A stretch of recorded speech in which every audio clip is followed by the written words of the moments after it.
હા, આ શિવનો આદેશ, પોતાનું નામ ન લખે. અને આપને જાણતા ખૂબ આનંદ થશે કે એ જ અહલ્યાબાઈ હોલકર છે. આપણે હરિદ્વારમાં જઈએ, હા, હરકી પેઢી ઉપર ને જે ઘાટ ઉપર બેસી અને ગંગાજીની પૂજા કરીએ, આપણા પિતૃઓની જે અસ્થિ પધરાવીએ, એ હરિદ્વાર હરકી પેઢીનો ઘાટ બનાવનાર બીજું કોઈ નહીં, અહલ્યાબાઈ હોલકર છે. આપણું સોમનાથનું મંદિર જીર્ણોદ્ધાર કરવામાં મહત્વનો જો કોઈ ફાળો હોય તો અહલ્યાબાઈ હોલકર છે. કાશી વિશ્વનાથનું મંદિરની સ્થાપના કરનાર, એની મંદિર બનાવનાર જો બીજું કોઈ હોય એના સિવાય એ અહલ્યાબાઈ હોલકર છે.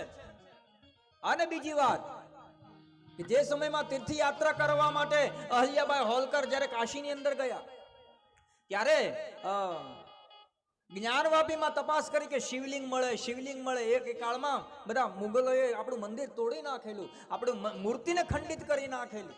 એ વખતે કોઈ ભગવાન શિવની લિંગ હતી નહીં. તપાસ કરી એટલે મળ્યું નહીં. અને અહલ્યાબાઈએ ભગવાન મહાદેવને પ્રાર્થના કરી છે કે હે મહાદેવ, હે દુર્જટી બાઈના, અને સપનામાં આવીને કીધું કે અહલ્યા તું કાલે ક્ષમા કરજે. બીજા દિવસે અહલ્યાબાઈ બેઠા છે, આકાશમાંથી લિંગ અહલ્યાબાઈના ગોદમાં આવ્યું છે. અને એ જ લિંગ આજે આપણે કાશી, બીજું કોઈ નહીં, એ લિંગ સ્થાપનાર અહલ્યાબાઈ હોલકર છે. આ દેશની નારી શું ન કરવાની નારી છે. જ્યારે અંતરિક્ષ યાત્રીઓની વાત આવે ત્યારે કલ્પના ચાવડાને યાદ કરવી પડે. એ આ દેશની નારી છે.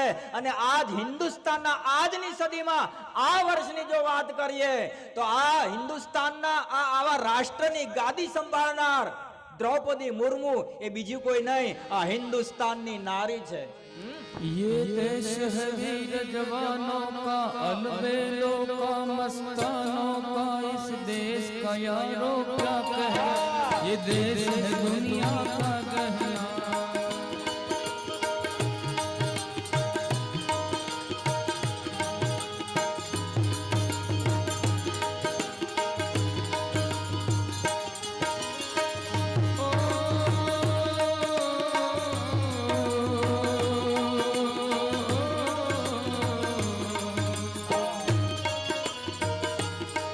यहाँ थोड़ी साथी वीरों की, यहाँ भोली शक्ल हीरों